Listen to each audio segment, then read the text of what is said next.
أعوذ بالله من الشيطان الرجيم. بسم الله الرحمن الرحيم. يا صاحبي السجن أما أحدكما فيسقي ربه خمرا وأما الآخر فيصلب فتأكل الطير من رأسه قضي الأمر الذي فيه تستفتيان وقال للذي ظن أنه ناج منهما اذكرني عند ربك فأنساه الشيطان ذكر ربه فلبث في السجن بضع سنين. صدق اللہ العظیم. حمد و ثناء رب کریم اور درود و سلام بر سید خیر الانام کے بعد سورہ یوسف کی آیت نمبر 41 اور 42 تلاوت کی گئی ہیں، جو 12ویں پارے کے 15ویں رکوع میں ہے۔ اس سے پہلی آیتوں میں بتایا گیا کہ یوسف علیہ السلام نے جیل میں کچھ وقت جب گزارا تو دو قیدی جو ان کے ساتھ جیل خانے میں رکھے گئے تھے، انہوں نے اپنا خواب بیان کیا۔ اس خواب کی تعبیر آپ بتائیں، آپ اچھے بندے لگتے ہیں۔ تو آپ نے بتایا کہ ہاں خواب کی تعبیر بتاتا ہوں۔ اس سے پہلے آپ نے جیل والوں کو تبلیغ فرمائی اور کہا کہ اے میرے جیل کے ساتھی ہو، کیا بہت سارے رب جو ہیں وہ اچھے ہیں، کوئی لوہے کا، کوئی پتل کا، کوئی تانبے کا، کوئی لکڑی کا بت بنائے ہوئے ہیں، یا ایک واحد القہار ہے جو سب پر غالب ہے، وہ ایک اچھا ہے؟ تم صرف اپنے طرف سے بنائے ہوئے ناموں کو پوچھتے ہو، ان کی اصلیت کچھ نہیں، نام رکھے ہوئے ہیں تم نے مختلف بتوں کے، مختلف قسم کے، تمہارے باپ دادا نے، تم نے بھی، تو حقیقت اس کی کوئی نہیں۔ اللہ نے اس کے بارے میں کوئی نشانی نہیں اتاری، کوئی دلیل نہیں اتاری ہے، اور یہ اللہ تبارک و تعالیٰ کا حکم ہے، اسی کا حکم چلتا ہے، اور حکم یہ ہے کہ صرف میری بات کرو، کسی اور کی بات نہ کرو، اور یہی سیدھا دین ہے، لیکن اکثر لوگ نہیں جانتے۔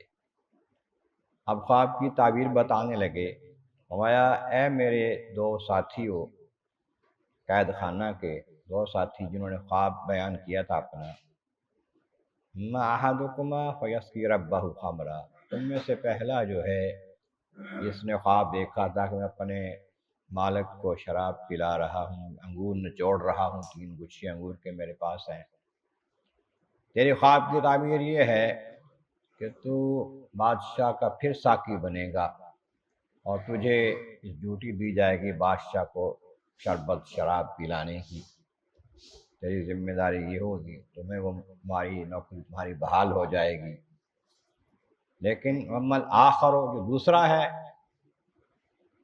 وَيُصْلَبُ، اس کو سولی دی جائے گی، سولی پر چڑھایا جائے گا، صلیب سولی پر چڑھایا جائے گا، اس کو قتل کیا جائے گا۔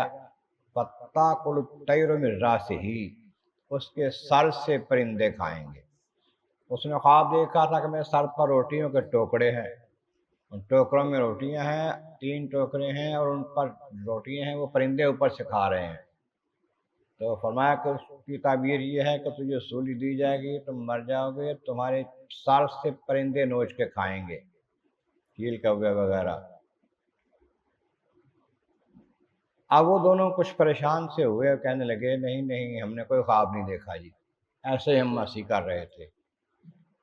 جب یہ کہا تو فرمایا قُضِيَ الْأَمْرُ الَّذِي فِيهِ تَسْتَفْتِيَانِ، جو تم پوچھ رہے تھے نا، جو بات میں نے پوچھی تھی، سوال کیا تھا نا، اس کا تو فیصلہ ہو چکا تھا، جو فیصلہ ہو گیا وہ ہونا ہے، تم نے خواب دیکھا یا نہیں دیکھا، سچ کا ہے جھوٹ کا ہے، وہ تو ہو چکا۔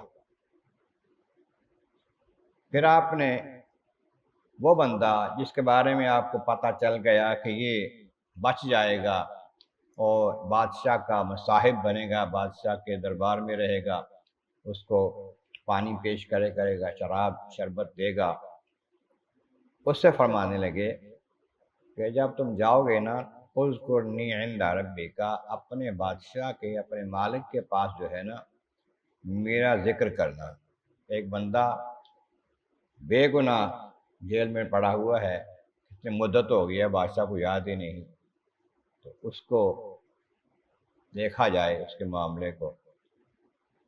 لیکن وہ بندہ جب آ گیا اپنے ماحول میں، بادشاہ نے اس کو معاف کر دیا، دوسرے کو سولی چڑھا دیا، اس کو اپنا مصاحب بنا لیا، اپنا ساقی بنا لیا، تو وہ بھول گیا جو بات یوسف علیہ السلام نے کہی تھی اپنے بارے میں کہ میری بات کرنا جا کے۔ تو فرمایا فَأَنسَاهُ الشَّيْطَانُ ذِكْرَ رَبِّهِ، شیطان نے یوسف علیہ السلام کا ذکر اپنے پاس اپنے آقا کے ساتھ کرنے کا بھلا دیا، اس کو شیطان نے بھلا دیا۔ فَلَبِثَ فِي السِّجْنِ بِضْعَ سِنِینَ، پھر کئی سال اور آپ جیل میں ہی رہے۔ روایت میں آتا ہے کہ 7 سال اس کے بعد، 5 سال اس سے پہلے 12 سال جیل میں رہے۔ 5 سال گزر کے جب یہ واقعہ آیا خواب کو دیکھنے کا ان دو بندوں کا، اور 7 سال اس کے بعد پھر آپ وہاں رہے، اس نے جا کے بلا دیا۔ پھر جیل سے نکلنے کا سبب کیا بنا؟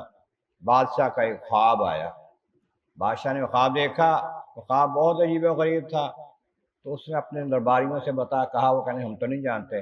پھر وہ بندہ جو تھا اس نے کہا جی ہاں میں بتاتا ہوں، کون بتائے گا اس کی تعبیر، وہ لے کے آیا یوسف علیہ السلام کے پاس۔ تو یہ اگلے آیتوں میں اس کا ذکر انشاءاللہ آئے گا۔ اللہ تبارک و تعالیٰ کی بار عالم عز مولا کریم، محبوب کریم کا صدقہ قرآن کریم کا فہم اور اعمال صالح نصیب فرما۔ وآخر دعوانا ان الحمد للہ رب العالمین۔